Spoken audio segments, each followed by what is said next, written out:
we have Jane Kiefer, who's the Executive Director of Artemis Center. She received her Master's of Social Work from the University of Kentucky and an undergraduate degree in psychology from the University of Toledo. So both Kentucky and Ohio universities there. Jane has been an employee of the Artemis Center for the past 28 years, and she is serving director in the last 8 years. She's qualified to serve as an expert witness in area courts for domestic violence.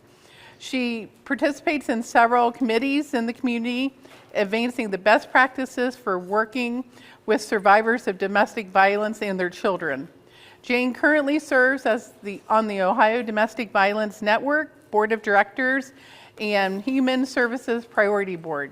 She provides numerous trainings to the community, which involves police officers, prosecutors, victim advocates, and many other professionals on the issue of domestic violence. She also volunteers at hospice and baking sweet treats for the residents, so I'm sure they appreciate that. So without further ado, I'm going to turn it over to Jane. Thank you. Thank you very much. Thank you. I am glad to be here. Yes, 28 years. I like to say that I started as a child prodigy as an advocate. So let's make sure we're going to talk about Artemis, information regarding domestic violence, effects on kids, and how to help a coworker. I say it all the time. We have a little bit of time. I'm going to cram a lot of information, but at any point you have a question or you want me to clarify something, feel free. I'm happy to go wherever you want me to go. Have you all heard of Artemis? Anybody not hear of Artemis? It's okay. Thank you for being brave. I appreciate that. All right. So we are a domestic violence organization here in Dayton serving survivors of intimate partner violence and their children. We are not a shelter, but we provide lots of services beyond shelter. So we were founded, well, our name is coming from a Greek goddess, the goddess of light. She's the protector of the vulnerable.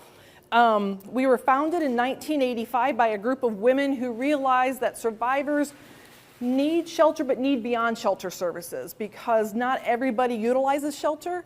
And so I think last year we served over 7,000 individuals, and a very small fraction used shelter services. What we do is we answer Montgomery County's domestic violence hotline for 24/7.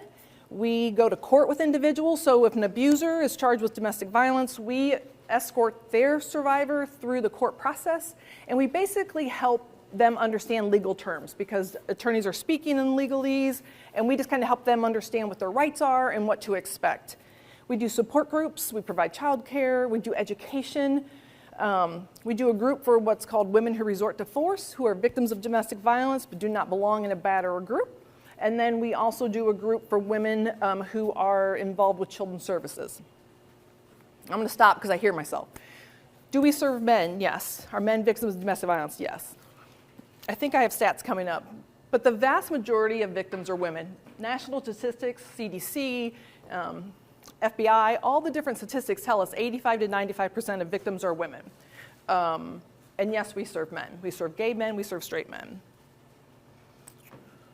I have child therapy up here. I haven't been able to hire a therapist to save my life, so if anybody knows anybody, let me know. But we do advocacy. We're always in the community helping our survivors navigate the community. We work with Care House, which is the child abuse center, and we know domestic violence and child abuse go hand in hand.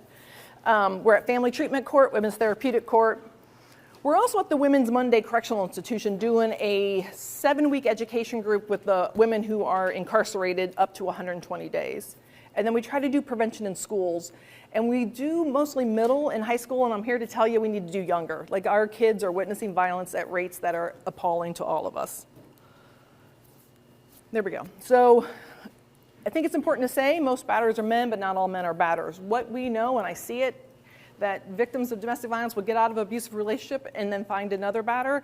And so batters know that women are vulnerable, and they prey on that vulnerability. But we know there's good men. With all you men in the room, I know. So we know 1 in 4 women, 1 in 10 men will experience domestic violence in their lifetime. 1 in 8 women will experience breast cancer. So we know that this is a really high rate, and we also know domestic violence is underreported. We know domestic violence is not exclusive to certain cultures or socioeconomic statuses. I think sometimes we think, oh, it just happens to this certain population, and it crosses all boundaries. Women are 5 to 8 times more likely to be injured by an intimate partner violence, and estimated over 3 million kids are witnessing violence in their homes. I feel myself talking fast, so if you need me to slow down, you tell me. Here's the deal. Survivors do leave relationships, but it takes an average of 6 to 8 times to get out. So we leave and we come back, and we leave and we come back. And what's happening is we're learning more information as we go, but it's hard to be out on our own. So if you know somebody who's in this, sometimes it's really hard to watch because you love this person, but know that they're gaining information every time they leave and come back. And that's an average. Some people leave once and they're done. We know every 9 seconds a woman is battered, and then access to a gun makes it 5 times more likely that she will die at their abuser. So this slide is just to talk about intimate partner violence occurs at the same and equal rate as heterosexual couples in the LGBT population. So the LGBT population is experiencing domestic violence at all those statistics I just shared with you at the same rate. So what is domestic violence? So I throw this up here because this is the legal definition. So if I were to call the police, this is what the police need to look at in order to make an arrest. Knowingly or recklessly cause physical harm. And there's also threats. You can't threat to kill somebody, right? So this is what our officers respond to. But this is the definition that we as social workers and domestic violence advocates work from. That we know it's a pattern of assaultive and coercive behaviors. It's physical, it's sexual, it's psychological, as well as economic, and adults and adolescents. And I think what's important is, I have a cheat slide in front of me. The difference is not all domestic violence is against the law. So if my abuser is controlling the money, I cannot call the police and say, I don't have access to my bank account. That's not against the law. It's domestic violence, it's not against the law. I can't call the police and say, oh, he keeps calling me names and putting me down. That's not illegal against the law, but it is domestic violence. So we also know that domestic violence isn't mutual. Some people like to say, oh, she gives it just as good as she gets it. It's a pattern of coercive behaviors. It really is a pattern. It's not who hit who first. It's not a one-off. It really is about power and control. And not all emotional abuse becomes physical. That we know, I always say this, are y'all in the mood to answer questions or you want me just to ramble? Because we can volley or I can just talk. So let me throw this out there. So when do you think I'm in a relationship, when's the first time I get physically assaulted? Anybody have a guess? Want to guess? After the first 3 months. Anybody else? The first year. First year? Typically, the first time I'm assaulted is when I move in with you, I marry you, I get pregnant by you. So there's this ownership piece. I have a client who converted to Catholicism to marry her husband, and on their honeymoon, he assaulted her and said, I got you now. You don't believe in divorce, you'll never leave me. On her honeymoon. Now, were there flags along the way? Absolutely. But that was the first time he pinned her down. So this is what we call, in the domestic violence world, the power and control wheel. This is everything that we work from. This is, when we talk about domestic violence, this is it. That power and control in domestic violence is the center of the relationship, and the physical violence is on the outside, physical and sexual abuse. Again, not all abuse makes it to the physical and sexual, but there's all these different components that are happening within a domestic violence relationship. And it's not linear, but it's just, and some may be happening simultaneously, but this is what's going on. And this wheel was created by survivors out of Duluth, Minnesota. And they came together and said, this is what domestic violence is. So we talked about emotional abuse, wearing us down, calling us names, telling us we're fat, stupid, ugly bitches, all that stuff. Isolation is huge. We'll get phone calls from folks and they'll say, my family is in Missouri, but my batter moved me here. I have no one. Isolation is also really important because no one else is in the survivor's ear saying you deserve better, it's okay, there's options. The abusers are the only ones saying you can't make it without me, no one's gonna love you, which makes it really hard. Denying, minimizing, and blaming. That's kind of the cornerstone for abusers. They blame everybody for their actions. If you would have just done this, I wouldn't have had to do that. or minimizing, it wasn't really that bad, you're just making it up. Using kids is really big, especially after we separate. Our abusers like to say, hey, Johnny, tell me what your mom did this weekend. And it puts the kids in a really difficult spot. Or they're going to threaten to call Children's Services on me. If you keep that up, I'm going to call Children's Services and I'm going to have your kids removed. And we don't want our children removed. Using privilege, that they get to make all the big decisions. And then economic abuse. We see this in a couple of ways. One, they put us so far in debt, we're not able to make it out. Or I have to account for my money all the time. They must know what is happening with my cash. And so many times survivors say to us, his money is his money and my money is his money. And then using, again, the threats and the coercion. And so it makes it really challenging to be able to leave a relationship. I don't have money, I have the children, where am I going to go? How am I going to get there? This slide talks about reproductive coercion. And this basically reminds us that not every survivor wants to be with child, right? And so abusers do things to impregnate us, and then what happens is now I'm tied to this person for the rest of my life. And that makes it really, really challenging. Interesting that pregnancy for some women is a safe time, but for most women, it's a very lethal time. The violence in the relationship escalates, and that homicide is the leading cause of death for pregnant women in the United States, which is just mind-blowing. And then 77% of pregnant homicide victims are killed during their first trimester. So again, there's this, all of a sudden I'm bonded, I can control you. And there's also this piece of, you have something going on with your body that I can't control, and sometimes that escalates abusers, if that makes any sense. I'm gonna take a drink of water. Questions so far? How are we doing? You're not in a rush. I mean, don't feel pressured. Okay, well, I talk fast, and I'm trusting there's gonna be a question. I'm trusting y'all are gonna be like, Jane. Okay, what does the survivor look like? Again, I think we like to think that happens to poor people, and I'm here to tell you it doesn't. Survivors really are calculating their behaviors. Survivors really are trying to do what's best for their kids, and sometimes they make choices that we go, what the heck are you doing? But we know that they're making the best with what they have. They may or may not be mentally ill, they may or may not be using drugs, they may or may not be well educated. And I remind people, if I'm getting my ass beat every day, I might be using some drugs and alcohol to cope, right? Like it's a way to ease the pain. So we all cope differently. And I say all the time, I'm a gal of red wine. Like, I enjoy red wine.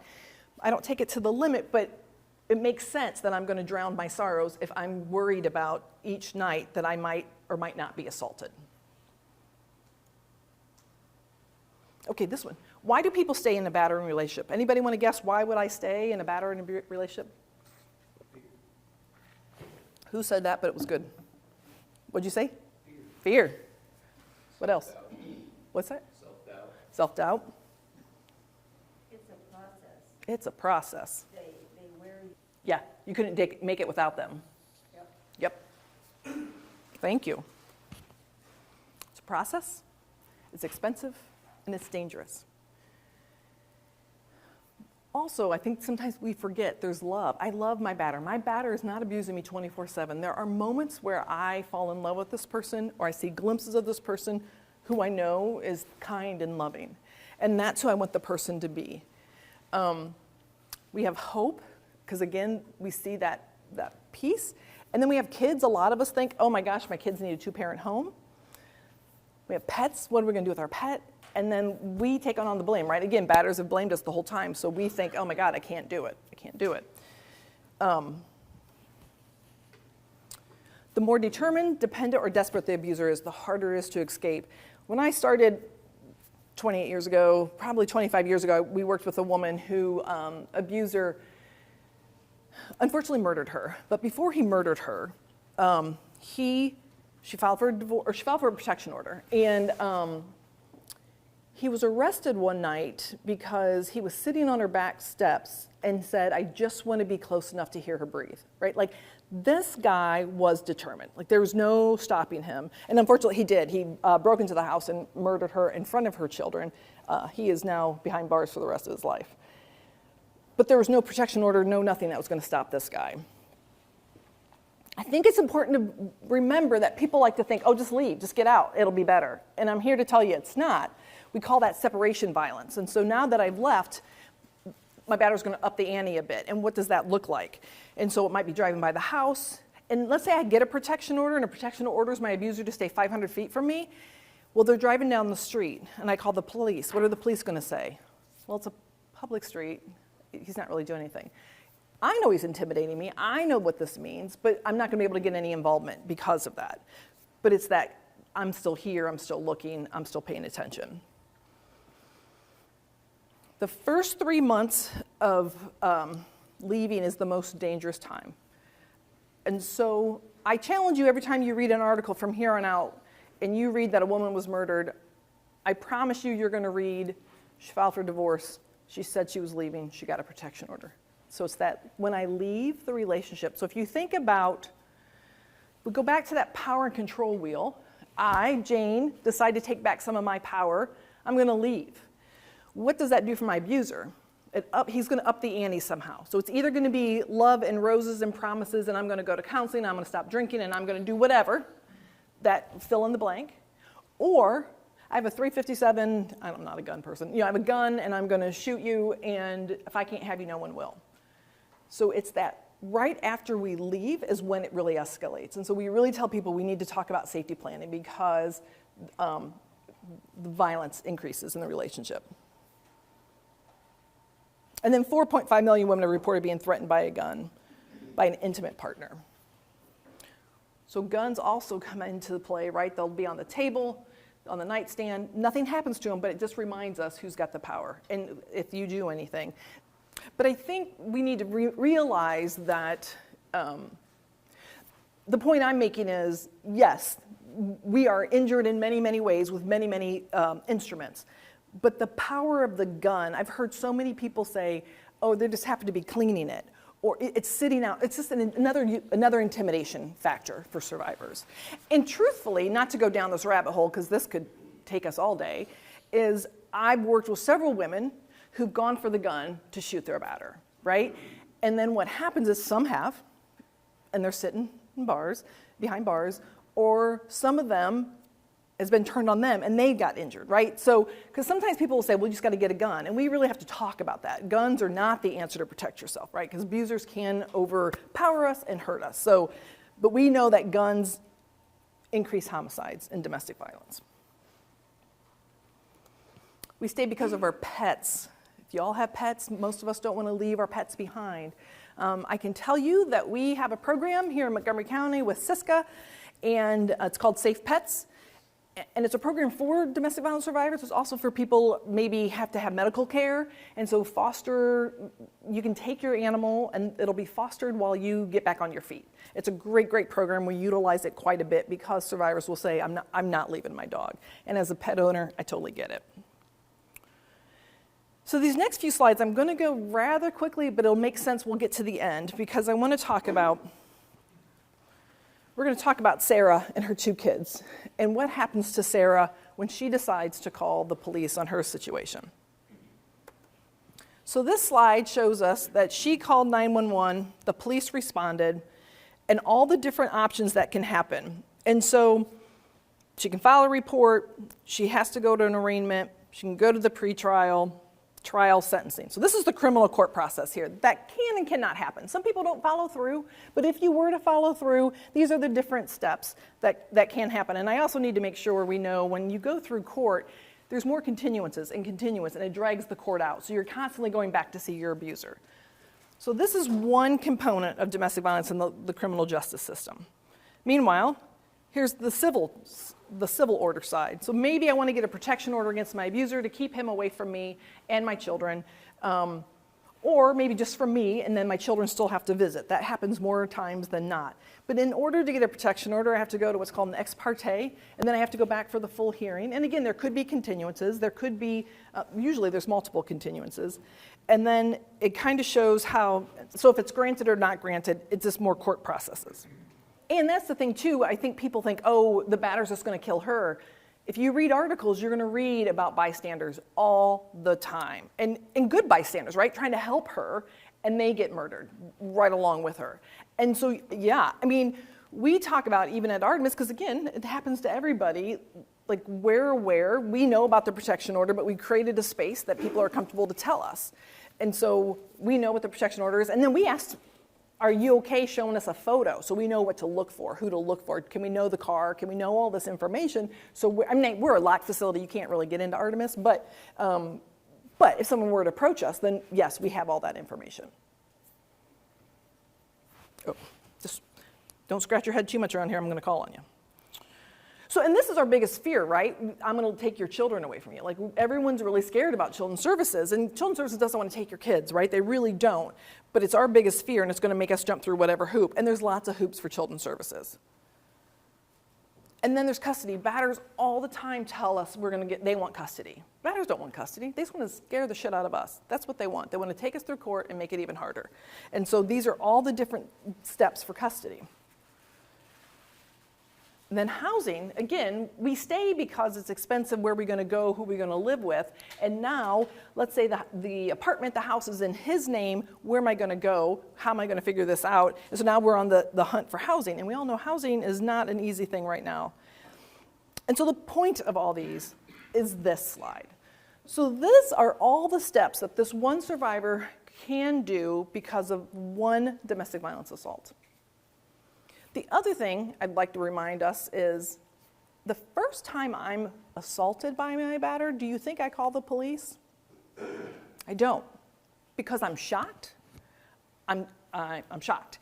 And my abuser then looks at me and is tearful and promises, oh my God, that'll never happen again. I was stressed. This isn't me, right? And we believe them. But what just happened was he just got validated that, yep, you can hit me. I mean, this is all subconscious, right? So this is probably after I've been assaulted at least 5 to 8 times that I finally get systems involved. And now I get systems involved. And then we get mad at victims because they don't follow through. Well, if she really cared, she would have just gone to court. Well, I'm trying to raise my kids. I'm trying to get my job. I'm trying to do all this stuff. And sometimes this isn't as important, right? And so I just want this to remind us of there's a lot of hoops to jump through, and sometimes we can't do it all. And that makes sense. Well, it is shrouded in shame and embarrassment. Like, nobody wants to be like, oh, the person I love is beating the shit out of me. Like, that doesn't feel good. And I think you're right. But I also, I think, even when I work with the advocates, and I was just talking with one of them the other day, and we were talking about, again, it's a process. And I always say there's a part of this equation that Artemis, as advocates, we can't touch, and that's the abuser, right? So this person, I can't stop them from getting a gun. Like I say all the time, I can do a really good safety plan, and I really understand domestic violence, but I can't control this abuser. But as this woman who let him back in, I'm confident, don't know her, I'm going to just make a big judgment here, is that he has been in her ear saying, you can't make it without me, you only need me, I'm going to give you money. Like, people get mad because there's protection orders, and the abuser was like, well, if you let me come over and drop off diapers, then that'd be great. Well, then I need diapers. I need money. So I'm going to let you come over and give it to me, but then you're going to assault me, and then I'm going to call the police. Now we're pissed off at you because you violated your own protection order, which you can't do, by the way. You can't violate your own protection order. But it's a lot of victim blaming. Like, we live in a society where we put the ownership on her when we need to keep looking at him and saying, why do you get to continue to beat the shit out of people? That's not what's okay. And we do need stronger laws on that, because you're right, they do get out pretty quickly. Oh, let's all take a breath. No, known this a long time. Interesting, I'll just tell you real quick. I had breakfast with 2 women probably like 2 months ago, and they were like, what can we do because the divorces get so contentious? Like, because again, batters really don't want the kids. I'm not saying some guys don't love their kids. I'm not saying that, but it really is another tactic to keep us engaged with the abusers. And so it's really hard, and I said, the judges get, to be a victim of domestic violence going through court, you're damned if you do and you're damned if you don't. If you say I'm a victim of domestic violence, you're just using that as an excuse. If you go through the whole process and you don't say anything, and then later you're like, he's an abuser, well, why don't you bring it up? Like, it really is a difficult space to be in, and you have to know how much do you share and how much do you not share. And I don't have answers. I'm just saying this is the civil system in terms of divorce and custody. It's still hard. And I'm still seeing the same things 28 years later. Why do batters batter? Power. Because they can, right? So we just talked about the lack of accountability. And so I think it's really important that we make sure that we know that stress doesn't cause violence, alcohol doesn't cause violence. Does alcohol make it worse? Yep. But if they're sober, they're still at controlling behavior. So I don't want people thinking, oh, it's all the alcohol. He might say, oh, it's because I drank too much. It's not that. The other thing is we really believe domestic violence is a learned behavior, and this is important because we believe our children are watching us, right? And so if our little guys and our little gals are saying this is what's normal, it's high likelihood that's going to be repeated. I'm not saying that everybody experiences it the same way is going to be a batterer or a victim. But if you think about this is what's role modeled for you day in and day out, it doesn't help us with healthy relationships. Can abusers change? I'm not in social service, people, so yeah, not really. Batters typically get court ordered, and so when you're court ordered, you're going to say yes, so you avoid jail. Do some change? Yes, a very small percentage, because you got to take accountability, responsibility. Lundy Bancroft is a great, he's an author, but he's done a lot of work with people who are abusive, and so he created this list, like this is what we give to our survivors. Tell me, is the abuser doing this? Because a lot of times they'll come back and say, well, they learn to stop putting bruises where people can see them. Well, that's not stopping abuse, right? Real quick, so I'm excited. Artemis has been working really closely with Ohio Domestic Violence Network, which is our state coalition on traumatic brain injuries. And it's a little embarrassing, again, that I've been in the field so long that we really haven't looked at traumatic brain injuries and domestic violence. We think about the athletes wearing helmets, but we know that our survivors are being strangled, choked, bashed in the head, and are experiencing traumatic brain injuries at very high rates. I think what's really concerning, I'm just going to go, is that an athlete has all this protocol where the survivor wakes up the next day and still has to look at the abuser and know that this may or may not happen again. We still don't have enough doctors in the community to understand it, to help diagnose it. It's expensive to get in, but we're just starting to help get survivors linked. We're going to go through this. Trauma, we know that domestic violence is traumatic in and of itself, then on top of a traumatic brain injury. But you feel the sense of loss of control, helplessness, how am I going to get better? Again, it's chronic. It goes, I'm going to do 10 minutes. Support a survivor, speak less, listen, be mindful of your reactions. And I say this about myself all the time. Like sometimes you want to be like, what the hell are you saying? Like, are you kidding me? Leave his ass. But you can't, because what happens is when I say, he's a jerk, my survivor's going to go, but let me tell you what he does really well. So we don't want her to have to defend him, right? So let's not badmouth them. Again, we know that kids are seeing it, hearing it. They're being used as tools all the time. Batters force us to watch, force the kids to watch, put them in the middle. The other thing is, especially our young boys between 10 and 13 want to protect mom. And so they step in and they're getting hurt. Or sometimes a batter's going to throw something at me and misses me and hits my kid. It's not safe for kids. Yeah, absolutely call us. I mean, I think we're unique. If we have an employee, we work in domestic violence, so we know. Not that people aren't embarrassed to tell us, but yeah, we can certainly walk through what are some safety steps to work with your employee. I've had that happen actually a couple of weeks ago. Someone called me and said, I'm suspecting it. So these are signs that they might be abused, right? The absenteeism, the tardiness, not showing up. Batters like to call and check on us all the time, so they might get in trouble because they're constantly looking at their phone because they don't respond. Batters, too, the other thing, with technology happening now, you need to send a picture in front of the clock that shows the time. It's really controlling behavior. And if I don't do that, I know what's going to happen when I get home. So if you see somebody really anxious about stuff like that, but I think what's important here is you got to pull somebody aside and talk to them privately and ask.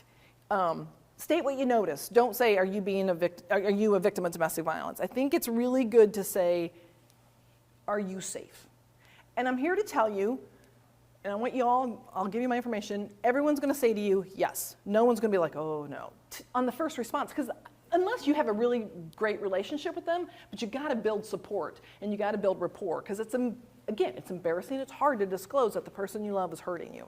So ask more than once and just say, look, I noticed that you're wearing long sleeves and it's 85 degrees outside. What's going on? Or what's this pattern? If you're both working at your place, you got to separate them, and then if you meet with them, you got to come up with a story so they both know what to say to him. So he doesn't come out and be like, what did you all talk about? You got to make sure your story's in place, because that will escalate him. I mean, I think that we have to give people the ability to share, and if they don't, you have the right to do that. I mean, it's hard. I mean, I'm always going to be like, give people chances, but I mean, I work with people, I'm like, you got to go. Because it's hard, because batters, the other thing that happens is batters are saying to us, you're so damn lazy, you won't get a job. Well, then I get a job, and then what happens? He's blowing up my phone, he's sabotaging my way to get to work, like all that stuff. So then he gets to come back and blame me, like, see, you can't even keep a job. I mean, it's just this whole secular trauma that happens. But I think you have every right, like if they have called no show, like you got to terminate them, right? You have an obligation to your organization and the health of your organization and to your employees. I'm not standing up here saying, oh, give them every benefit, but I am saying be aware that this might be happening and just look at it through that lens and say, hey, is everything okay at home? I think, but to your point, and I'm happy, Artemis, I mean, we have posters and we hang them in bathrooms and they have shoe cards, and people take our shoe cards all the time and call us. I had somebody who waited sincerely a year before she had the courage to call us.